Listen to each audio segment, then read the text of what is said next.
Before we get started, Talk Music Talk has a newsletter, a weekly email featuring the current week's guests, plus what past guests are up to. Also, I'll tell you about shows I've attended and new music that I like. To sign up, head on over to talkmusictalk.com, click on the link, subscribe to newsletter, and you are all set. That's talkmusictalk.com. And now for today's episode. Hello there, my friend. Welcome to another episode of Talk Music Talk with Boyce. I am Boyce. This is my podcast. Thank you so much for listening. Talk Music Talk is a weekly music interview podcast where I have long-form conversations with people who are connected to music in some way, some manner, established, emerging, different genres, different backgrounds. And on this episode, I had the pleasure of speaking to Vagabon. Vagabon is the solo project of Lætitia Tamko, Brooklyn singer-songwriter, Cameroon-born. We get into a lot in this great conversation. We talk about coming from a country where academics are seen as the ticket to success. She went against that. Lætitia was able to achieve her dream of doing music, even though it seemed impossible at times, and even as she kept it a secret from her family often. We talk about the details of her journey into music, what led to her debut EP in 2014. We talk about making a name for herself in the New York indie DIY music scene, eventually leading to this year's critically acclaimed full-length album, Infinite Worlds. We talk about a lot. It is an inspiring story about taking baby steps towards a dream, even when you are not quite sure where it will all lead. After this conversation, you will hear two songs from Infinite Worlds. My two favorite songs, Cold Apartment and Cleaning House.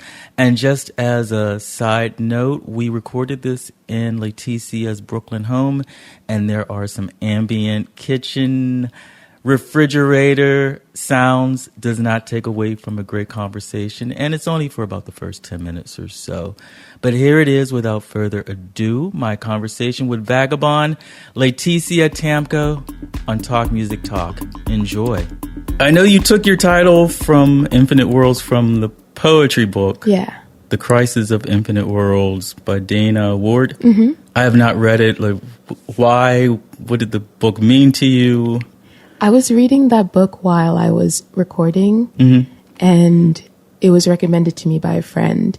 And it was one of the more challenging books of poetry that I've read. I was pretty new to reading poetry Mm-hmm. and kind of not being like, poetry sucks. Yeah. And it was just really complicated in just the way that it was formatted. So very long poems, and just like run-on sentences, and I would miss the point entirely. And I just felt challenged by it, and I was also being challenged by what I was trying to make in the studio. Okay. And I felt like they were just there was just like a correlation there for me personally, and I thought it just made sense. Mm-hmm.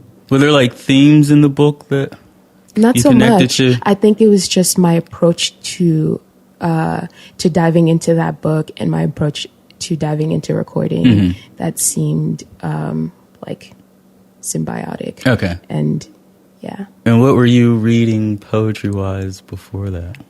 Not much of anything, really. I was new, very, very new to Okay. poetry. So that's why it was recommended to me. Okay. Because I was ready to start reading good poets. Okay, that's a jump right in, Yeah, right? just jumped right in. The friend that gave it to me is a writer himself, so I knew it came like recommended well.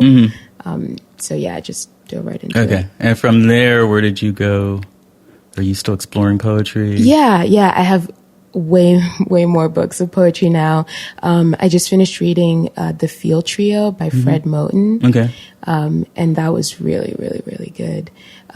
So I'm kind of, I tend to read most when I'm traveling. So when I'm home, I just really don't do much of that. Okay.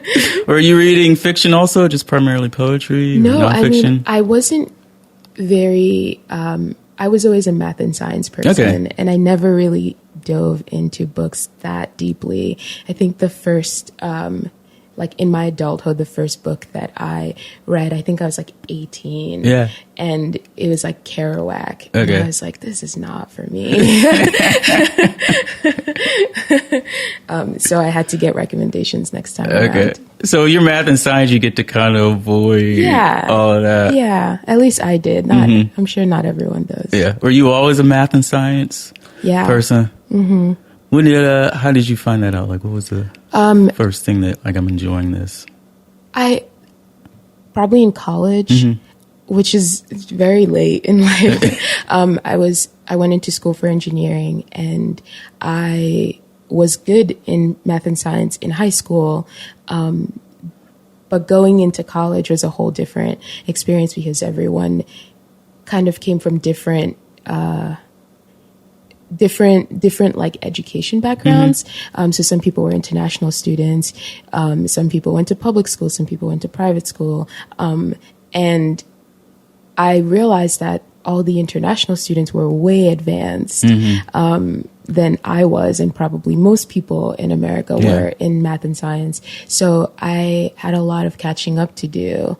But that's really when I like decided that I was going to be good at this. And it's such a technical thing that you can kind of teach yourself to be good at it. You know? There are some who have talent, but there are some who are just like, you can just teach it with enough of a fire under your ass to do it. Were you enjoying it, or the excitement of the pressure of learning it? I think I enjoyed the challenge, which means I enjoyed it. Yeah. I don't think that I was, 12 years old, like, I want to be a scientist.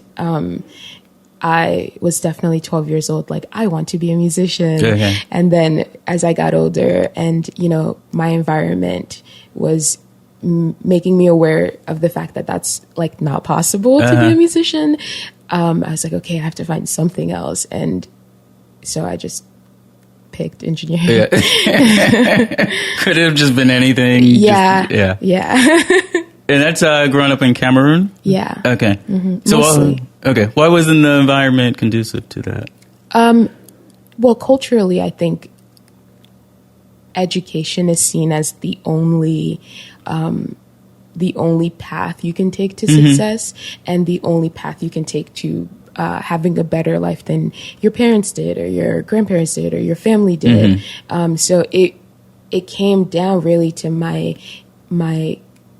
culture being based in academics, my family sort of being based in academics, and me kind of having to continue that.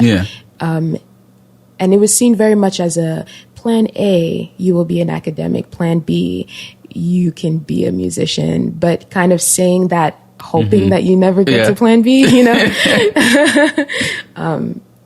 I think that had a lot to do with it. Or you're so busy with plan A. That you just won't have time for plan B. It's a smart manipulation tactic.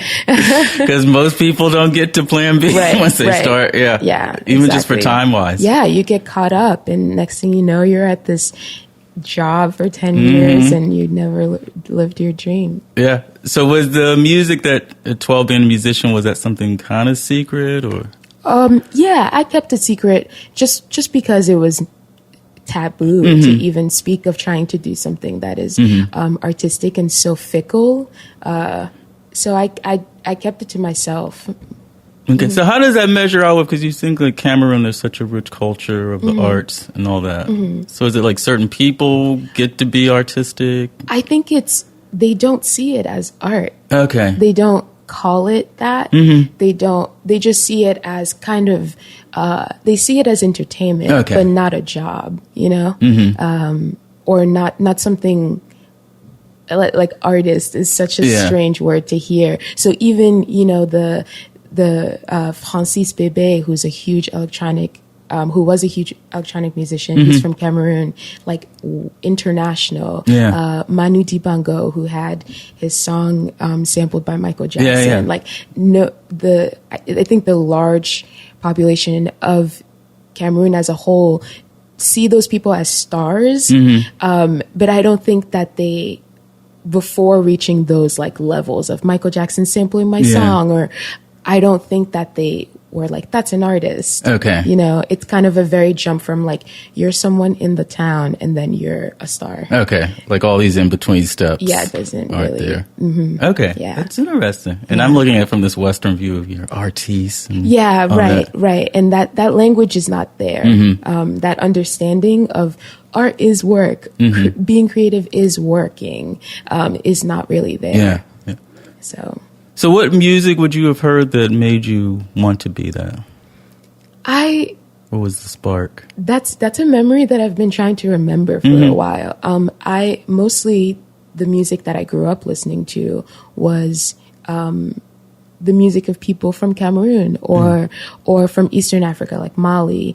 And it's mostly like jazz. And it's mostly jazz or traditional songs that have kind of been passed down for so many decades. And then moving to the US, like as a teenager, I listened to the radio. That's like it. Yeah. So I don't really know. Yeah. Were you thinking you were wanting to be a musician, that you were going to perform that type of music, or you didn't know yet? I had no idea. I had no idea. I knew that I loved music. I was like,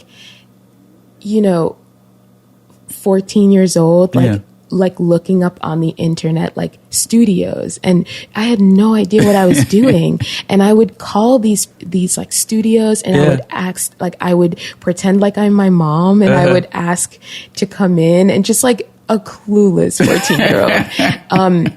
And I had no idea what I was going to do with it. I just knew that there was this thing that I felt like I wanted to do, but I didn't know how. Okay. And you weren't even playing an instrument at the time? No. Okay. Were you like just singing? Yeah. Okay. And would you like be singing around the house, or was that secret? Yeah, I would just sing in my bedroom or like in private. Okay. And what was life like growing up in Cameroon? Because you were born in what part? I was born in Yaoundé, which is the capital, and it was great. I mean, I think that as an adult, I can appreciate a lot of things about it that I didn't notice before. And, just the way of living, even down to like how people source their food and just how happy people can be with very little, or what I would consider very little, because I've been exposed to this other world, essentially, of a different culture, different standards. But overall, it was great. I mean, I wouldn't have asked for anything else. It's such a huge part of who I am. Yeah. Do you have to be in America to look back and go like, oh, I was happy, and even though we didn't have all these things? Yeah, I did have to.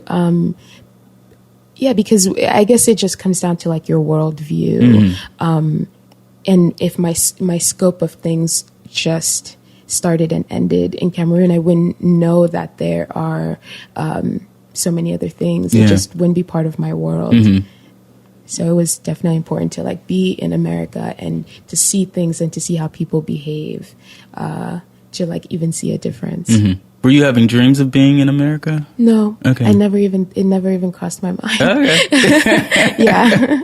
And how many brothers, sisters? I have a brother and a sister. Okay. Yeah. And family still there? My family still there? Yeah, I have a lot of family back there. You get to make it back a lot? I've been back once since living in the U.S., but it's not the easiest trip to take. Okay. And yeah, you would just need a lot of time to spend there. Was it like a week to get there or something like that? It's like 24 hours, but it's also it's not a trip that you want to make for a week-long vacation.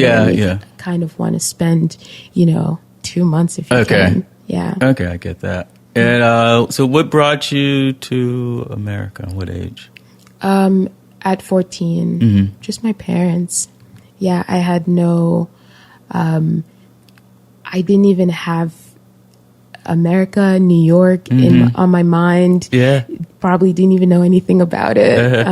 But they decided to make the move like most immigrants decide to. And now we're here. So once they told you we're moving to America, was there any excitement or trepidation? I was excited because everyone else was excited. So I was like, okay, people are excited. I'll get excited. Did you research it? Did you start thinking? Okay, so you just jump in cold. Yeah. Okay. Yeah. And what was school like starting?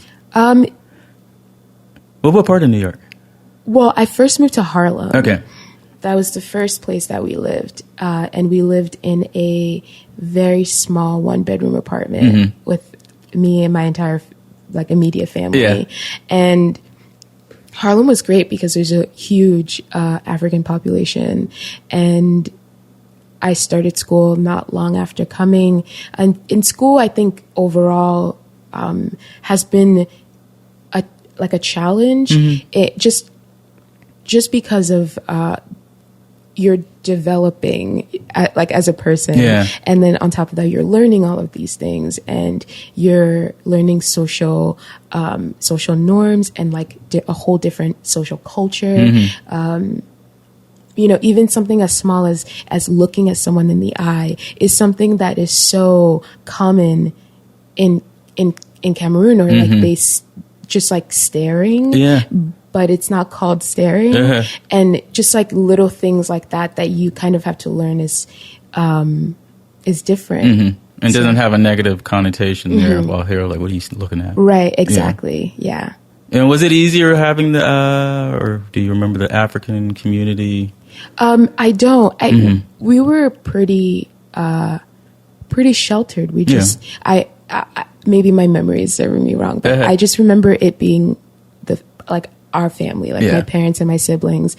We didn't go to any social things like that. It was just kind of everyone's working or people are going to school, and that's kind of it, very insular life. Okay. And musically, is this when you start listening to American music? What's on the radio? Yeah. Okay. Right. And what would you have been listening to? Mariah Carey, Destiny's Child, 3LW. Okay, I remember that. You're digging deep. Yeah, very deep. Those are the times. Right. And did this feel like then this music, I might do this, or you're still not sure? No, I wasn't. I never thought that I would do it. I knew that I loved it, but I never thought that I would do it. Yeah. And so when I'm listening to these, I'm just enjoying it as a listener, probably like everyone else is. And I'm, singing all the words, and that's the extent of it. Yeah. So what would you consider then a step into the music? I think what I would think is the step is my final year of college. I met someone who was in my classes and played music, and that was the first musician that I met. And I was so interested, and I had been writing these songs, and I had taught myself the basics on guitar as a senior in high school. And so I just showed him my songs that I had, and he started to play second guitar to them, and it kind of started this thing where I felt like it started to sound like a real thing, and I started to feel like it was something that was attainable as far as I can write a full song and it can be mine. That was where my brain was. And I just started really going for it at that point. Okay. And so what was it like when you picked up the guitar? What was that like? Did that open up a new world for you? Yeah, because mostly my connection to music was just writing it. I had no accompaniment for any of it. I was intimidated by all instruments. But I knew that I had all these melodies and all these songs that I wanted to sing. So when I got a guitar, it came with an instructional DVD.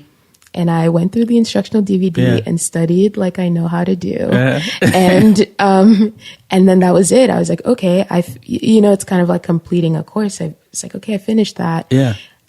Don't really know what to do about it now. But I kind of hit a wall. Yeah. Okay. And meeting this guy who was a musician did that kind for of you. like sparked a new wave of just, it, that plateau that I was hitting kind of seemed to have broken. Okay. Yeah. And would you like go to shows? At that time, no, I wasn't aware of like the live music community in New York at the time. But I would, later into that friendship, I would go in to his shows, and I would just, look, I would be there, and I'd be like, I can do this. Yeah. I can totally do this. And then I started to kind of do my research on like, where do people play music, or, not Googling it, but just asking the people that were starting to be around me, or I was starting to see at shows, or even just asking him and finding out about venues, and just kind of kept going from there. What was like the scene you were gravitating towards finding out about? What kind of clubs? I was mostly interested in just anyone who would let me play. Okay. I played my first show at the Silent Barn, and it just felt it was very supportive. Yeah. And I was like, okay, I can come back here, and I kept coming back there. And just from going to shows there or playing shows there, I met a lot of people who would either be sharing the bill or have played there, or was just visiting, or you know. What was it like doing that first show? It was cool. I was very excited. It all started to feel, a little more real. Like all of these different phases started to feel like something that in my brain was completely impossible was starting to seem more attainable, and I can touch it, and more tangible. So it felt really good to be up there. Was there like any nervousness during the first show? I was nervous, but I was more ready. Like I felt like just ready. Like I'm so ready for this. So I was definitely nervous because I cared about it and I wanted it to go well, but I was definitely just ready for it. Okay. So were you still coming into your style? Oh yeah. Yeah. It was, the early stages are always really funny. How did you come from, listening to Destiny's Child, 3LW, getting to what more is what you're doing today? Resources, access. The people that I have access to are people who play punk music, or who play rock music, or hardcore, or I didn't know people who were making indie R&B music. I didn't know people who were making alternative R&B. So it just became my instrument right now is a guitar, and I'm making songs that are at their conception sound like folk songs. And then when I am incorporating other people as a band, for example, their styles are influencing how I play my guitar, how fast I play it, the tone of it, the rhythm of it. So I'm feeding off of all these energies that I'm around, and it just kind of developed into this thing that felt right. Like it was a natural progression. And I'm sure if the community that I'd found was, people making, soul music or indie R&B, I would have gone in a different direction, because ultimately I just want to be a musician. I just want to write music, and not in any particular style, but that is what I had resources to. And what year was that when you did the first show? That was in 2014. Okay. And that's the same year you're... Yeah, I released... Persian Garden. Okay. And had you been thinking about the recorded music? Like, now that I'm performing, I'm going to do an album? I did. I wanted to do, at least have a few demos on Bandcamp, just so that I can continue to play. At that point, it was a word of mouth. People saying, "Oh, I saw Vagabon. You should have Vagabon play." But I wanted to have a more, like a more solidified way for people to listen to my music. And that would in turn make it a little easier for me to play more. if they can access it without seeing it. Okay. And what made you decide to go with Vagabon as opposed to your name? It was just because my name is often mispronounced. Okay. Which I did when I first met you. It's okay. It happens 9 times out of 10. But I just didn't want to start resenting my my name. Yes, yeah. And constantly correcting people. So I went with Vagabond, and it was, I think at the time I was just toying with the idea of constantly being displaced or feeling like I'm trying to find my footing, not just in music, but just in general. Okay. So it wasn't like a Nina Simone thing where she changed her name so her family wouldn't know that she was singing? No, it wasn't that at all. No. That was genius, though. Yeah. So the next album, the first full-length official debut album, comes out this year. What are you doing in between that period? Just performing, honing? Yeah, I've been touring. I just spent a lot of time touring, probably 2 years, pretty consecutively, and that was important for me because I felt like I needed to break the fear of performing or the anxiety that I was getting. Yeah. And, performing is not natural to me, or it didn't feel natural. And it's something that I had to warm up to. So I would play as much as possible. I would tour. And it also is such a great way for me to have workshopped those songs. And so I did a lot of touring in between Persian Gardening and my full length. Okay. Did you like the touring? I do. I do. It's kind of an insane scenario, but it works for me. And what is that like, indie touring, where you're booking yourself? And... Yeah, for a long time, I was booking my own tours off of, people who would come to New York on tour, then would reciprocate when I went to their cities on tour, and word of mouth, friends recommending other friends. So it kind of, you get to meet a lot of people when you're booking your own tour, and, everything is you. But it is taxing. And it could be limiting. If you take 2 months to book a month-long tour, when you get home, the thought of like doing that process again is a little further away. Okay. Than, Is it hard coming back from touring life and adjusting to your scene? Adjusting is weird.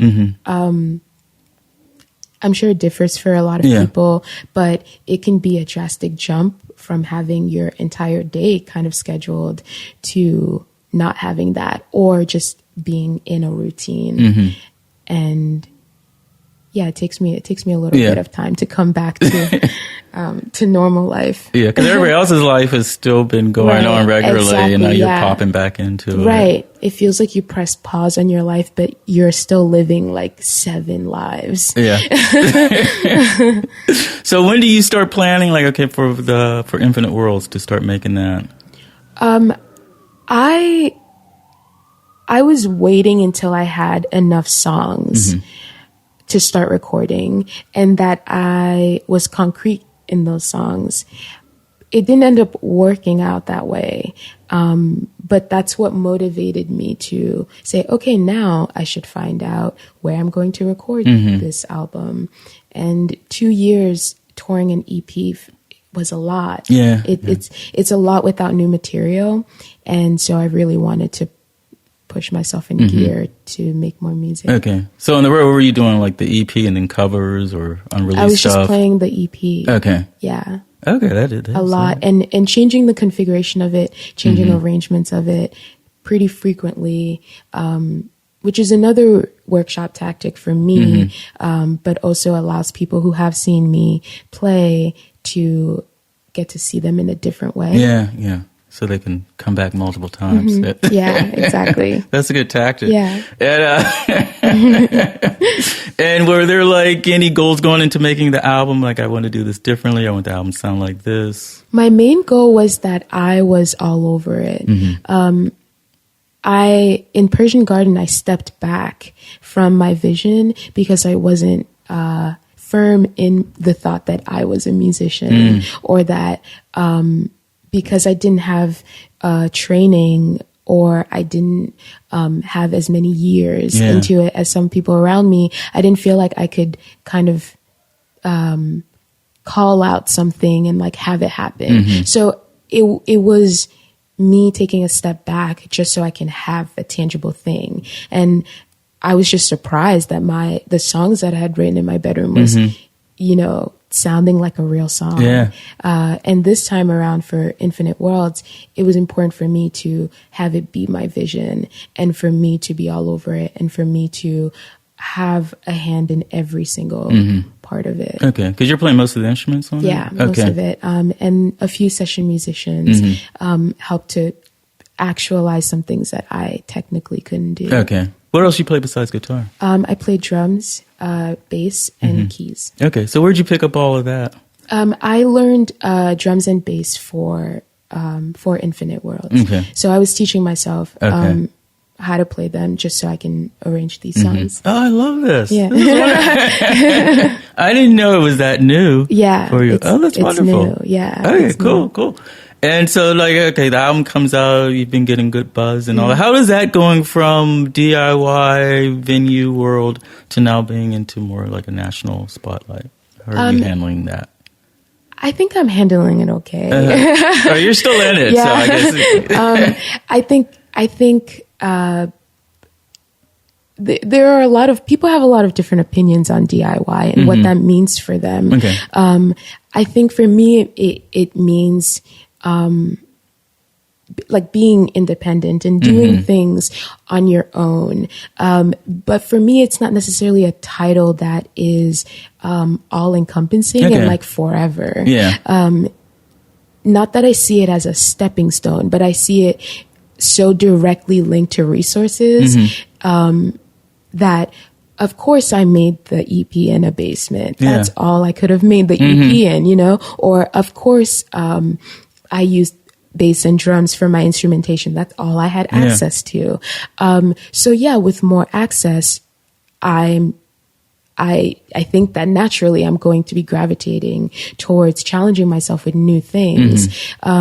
So the jump for me, it doesn't feel like an abandonment of the DIY scene. It just feels like I have access to kind of ideas that I couldn't have actualized before. I can do it now. Or people that I couldn't have reached before, I can do it now. And I think that's been really nice because I want to share this with as many people as I can and hope that, in there lies people that want to hear it. Yeah. Especially since you didn't think this was a possibility at some point. Yeah. And I think that I have a lot of respect for underground communities because the amount of work that you can do in that setting is incredible. And your peers and people around you have so many different talents that you can really sustain yourselves off of just everyone's work and everyone's skill. But I do appreciate the idea of not living in a bubble. And that's just personal, that's like my worldview has never just been like one thing.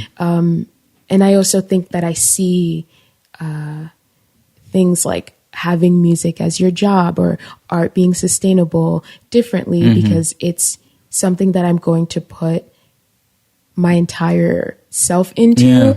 And I can only do that if I treat it like a job and I value it as one and I value it highly. That's because I'm putting all of myself into it. And so I do expect it to help sustain me so that I can continue to do it, you know? And not treating it like a plan B. Right. Yeah. Not treating it like a plan B or like a phase in my life. And, you know, after some accolade, I'm going to like call it quits and like move to the suburbs or something, you know? And, you know, there's a beauty. I just started going to like the DIY. Is there another name for it besides saying DIY? I wish there whatever. I wish Indie, Brooklyn, Club City, whatever. Yeah. But I just started going like in the past 2 years of doing the podcast. And I've been telling people who have not been to it, like it really is, you can feel the support. Yeah. And it gives you the opportunity to grow as an artist with this support of people who are not just there to talk while you're on stage. Absolutely. Yeah. It's those shows that I've played, the tours where I've played basements and people's kitchens and apartments, those motivated me so much. Like you leave feeling inspired, feeling like, how is it possible that only 10 people saw that amazing musician play? You know, I would have that thought so many times. And that's so nice, you know, like how lucky.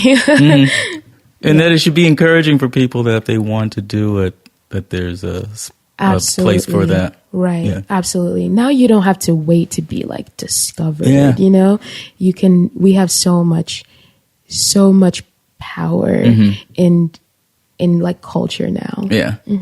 So what's up next for you? You got a busy year, more touring. I'm going to Europe next week. I'm going to be touring the UK for the first time.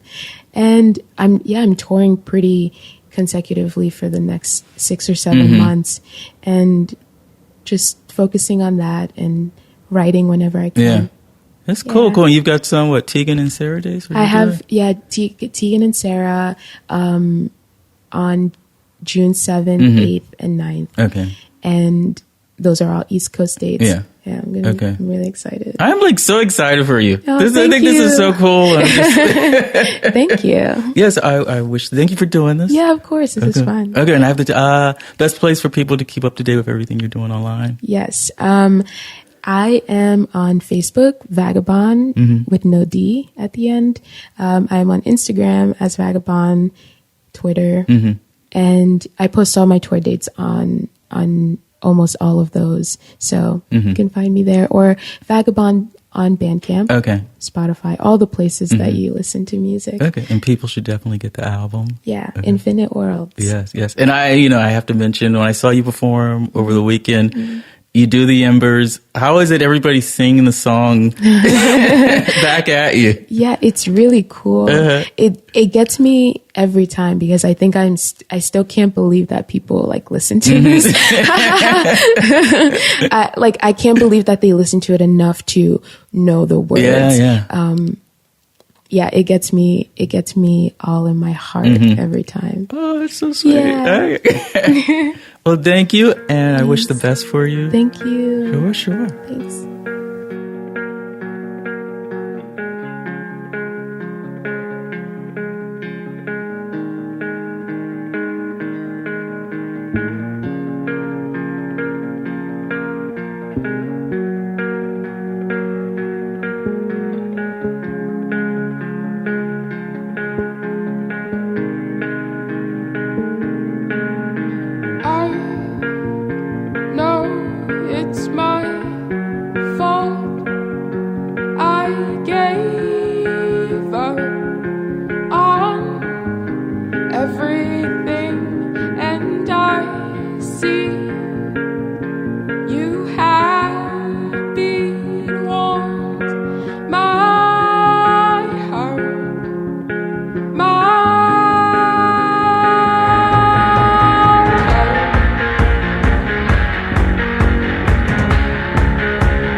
What about them scares you so much?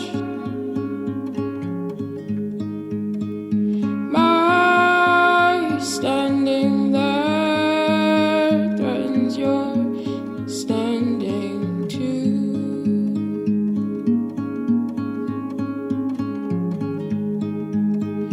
No longer yearn to be gentle and pure and sweet, non-intimidating yet sure. If I lived away, I wouldn't be today. You only got to say these words because we enabled it. You only got to speak this way because we answered for it. You raise your voice and talk aloud, but once you didn't have a voice at all. If you think you're the only one in this safe world,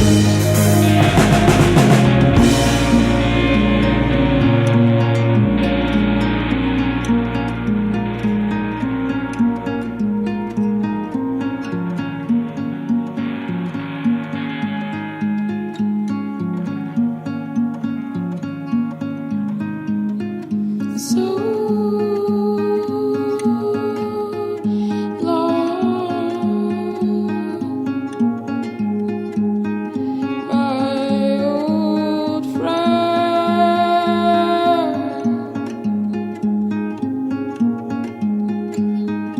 You're only casualty, and I'm cleaning house again. You're only a casualty, and I'm cleaning up again.